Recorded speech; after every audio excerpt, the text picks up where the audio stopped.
সবাইকে প্রীতি ও শুভেচ্ছা। আরো একটা খবর আপনাদের সামনে নিয়ে আসলাম। আপনাদেরকে বলেছিলাম বাংলাদেশকে দমন করতে ভারতের একটা বুলেটও খরচ করতে হবে না। শুধু ভারতের বাংলাদেশকে দেওয়া সুযোগ সুবিধাগুলো কেটে দিলেই বাংলাদেশ খুব সমস্যায় পড়ে যাবে। তো এখন এই নিউজে বলা হচ্ছে ভারতের দরজায় চাল চেয়ে দাঁড়িয়ে ইউনূস সরকার, সাড়া মিলছে না। অর্থাৎ এর আগে আপনাদেরকে বলেছিলাম যে ভারত চাল রপ্তানিতে বাংলাদেশে নিষেধাজ্ঞা জারি করেছিল। তো এখন বাংলাদেশে যে চাল আমদানি অন্যান্য দেশের তুলনায় ভারতের খরচ অনেক কম, ফলে বাংলাদেশের নাগরিকরা কম টাকায় তুলনামূলকভাবে চাল খেতে পারে ভারতের কাছ থেকে চাল আমদানি করতে পারলে। এখন সেই চাল যদি অন্যান্য দেশ থেকে আনতে হয় সেখানে দামও বেশি, আবার পরিবহন খরচ অনেক বেশি, যার ফলে চালের বাজারে দেখবেন সব প্রায় সময় ঊর্ধ্বগতি দেখা যায়।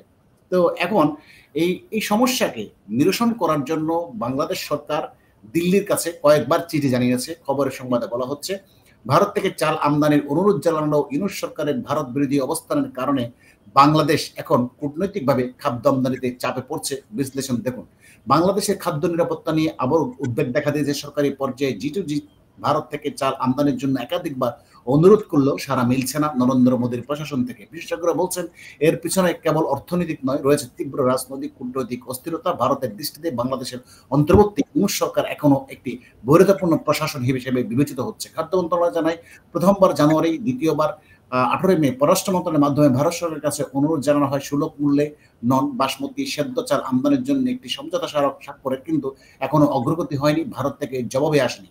খাদ্য মন্ত্রণালয়ের উচ্চ পর্যায়ের একটি সূত্র বলেছে ভারতের নীরবতা কেবল আমলাতান্ত্রিক জটিলতা নয়, এটি স্পষ্ট রাজনৈতিক বার্তা। 2024 সালে 5 আগস্ট রাজনৈতিক পরিবর্তনের ফলে ভারত বাংলাদেশ সম্পর্ক ক্রমশই শীতল হয়েছে। ইউনূস সরকার ঘনিষ্ঠ মহল, এমপি জামায়াতের ভারত বিরোধী অবস্থান, আন্তর্জাতিক মহলে ভারত বিরোধী বক্তব্য তুলে ধরা দিল্লিকে করেছে সন্দিহান। স্বয়ং ডক্টর মোহাম্মদ ইউনূস আন্তর্জাতিক বক্তৃতায় ভারতের ভূমিকাকে প্রশ্নবিদ্ধ করা ও অভ্যন্তরীণ রাজনীতিতে ভারতকে প্রতিপক্ষ বানানো তাদের কূটনৈতিক দৃষ্টিকোণ থেকে অস্থিরতা করছে। এরপরে 9 এপ্রিল ভারত পেট্রোল বন্ধ দিয়ে বাংলাদেশে থার্ড কান্ট্রি ট্রানজিট সুবিধা বাতিল করে। যেটা আপনাদেরকে বলছিলাম যে বাংলাদেশ ভারত কয়টা সুবিধা বাংলাদেশকে দিত। একটা হচ্ছে যে ভারতের এয়ারপোর্ট ব্যবহার করে বাংলাদেশ সুলভ মূল্যে বিভিন্ন দেশে রপ্তানি করতে পারত গার্মেন্টস পণ্য, সেটা বন্ধ করে দিল। তারপর নেপাল, ভুটানে ভারতের উপর দিয়ে যে ট্রানজিট যেত সেটাও বন্ধ করে দিয়ে বাংলাদেশ রপ্তানি বন্ধ, এবং 7 সিস্টার্সে বাংলাদেশ যে মালামাল রপ্তানি করত সেগুলো বন্ধ করে দিয়েছে। এবং সর্বশেষ যেটা যে ভারতের যে রেললাইন প্রজেক্ট 5,000 কোটি টাকা, 5,500 কোটি টাকা, যেখানে অসংখ্য মানুষের কর্মসংস্থানের সুযোগ রয়েছিল বাংলাদেশে, সেটাও বন্ধ করে দিয়েছে।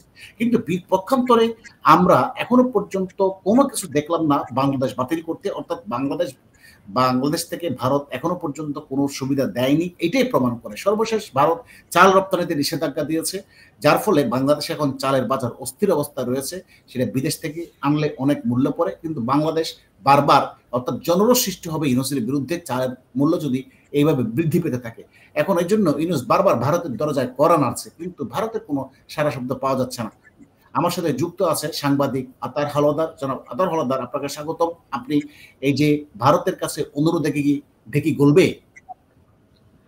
দেখেন, ভারত সরকার বারবার একটা সতর্ক বাংলাদেশ সরকারকে করেছে বা ইউনূসকে করেছে, সেটা হচ্ছে তারা নির্বাচিত সরকার চায় এবং ভারতের বিরুদ্ধে যে প্রোপাগান্ডা আছে বা ভারতকে যে উস্কানি দেওয়ার যে কাজগুলো আছে সেগুলো বন্ধ করা যায় না। কিন্তু ইউনূস কিন্তু এই কথাটা বন্ধ করেনি, বরং উত্তর সে কিন্তু এই কাজটা করেই যাচ্ছে এবং তা উস্কানি দিয়েই যাচ্ছে। স্বাভাবিকভাবে ভারত কিন্তু, আপনি যতগুলো সুবিধার কথা বললেন, এই সুবিধাগুলো বাংলাদেশের জন্য বন্ধ করেছে। এতদিন আমরা জানতাম যে বাংলাদেশ ভারতকে অনেক সুযোগ সুবিধা দিচ্ছে, বাংলাদেশ নিজেকে বিক্রি করে দিচ্ছে, শেখ হাসিনা দেশকে শেষ করে দিচ্ছে। কিন্তু আলটিমেটলি আমরা এখন দেখছি কি, ভারত আমাদেরকে যে সুযোগ সুবিধা দিয়েছে সেগুলো এখন বন্ধ করার পর আমাদের ভিতরে হাহাকার শুরু হয়েছে। আসলে ভারত আমাদের এত বড় একটা প্রতিবেশী, সেখানে যে ফ্যাসিলিটিস আছে সেগুলোকে যদি আমরা অ্যাডাপ্ট করতে পারি, সেটা নিতে পারি, সেই সুবিধাটা কিন্তু দূর দেশ থেকে একটা আনার চেয়ে অনেক বেশি সহজ হবে। এই সুবিধাটা, এই বিষয়টা আমরা বুঝি না। এই বিষয়টা আমাদের এই জঙ্গি সরকার বা জঙ্গি এই যে তথাকথিত মুমিন কিছু উগ্রবাদী মুসলমান আছে বা হুজুর আছে, তারা জিনিসটাকে ধর্মীয় ব্যাপারের থেকে বিভাজন করার চেষ্টা করে এবং সেই থেকে কিন্তু বাংলাদেশের উপরে একটা খড়গ নেমে এসেছে। আপনি সঠিকই বলেছেন যে বাংলাদেশকে দরিদ্র বানাতে, ফকির বানাতে ভারতের একটা বুলেটে খরচ করতে হবে না, নরমালি সম্ভব, এটা কোনো বিষয় না।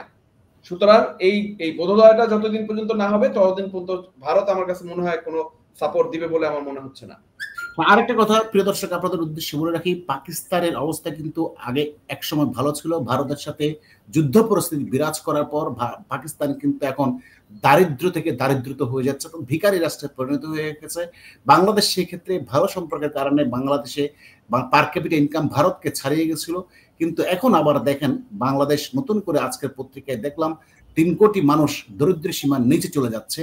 তো এগুলো আপনার পার্শ্ববর্তী বড় রাষ্ট্রের সাথে যদি আপনি সম্পর্ক ভালো রাখতে না পারেন, আপনি নানান ধরনের প্রতিবন্ধকতার মুখে পড়বেন। তো ভারতের উপর কিন্তু আমাদের খাদ্য রপ্তানি অনেকটাই নির্ভরশীল। আমরা সুলভ মূল্যে ক্রয় করতে পারি, সেটা আর সম্ভব হবে না ভারত যতদিন পর্যন্ত তার মন না গলে, অর্থাৎ বাংলাদেশের রাজনৈতিক সরকার না আসলে মনে হয় না ভারত এই আমাদের সাথে আবার সম্পর্ক পুনঃস্থাপন করবে। তবে দেখা যাক শেষ পর্যন্ত কি হয়। ধন্যবাদ প্রিয় দর্শক সাথে থাকার জন্য।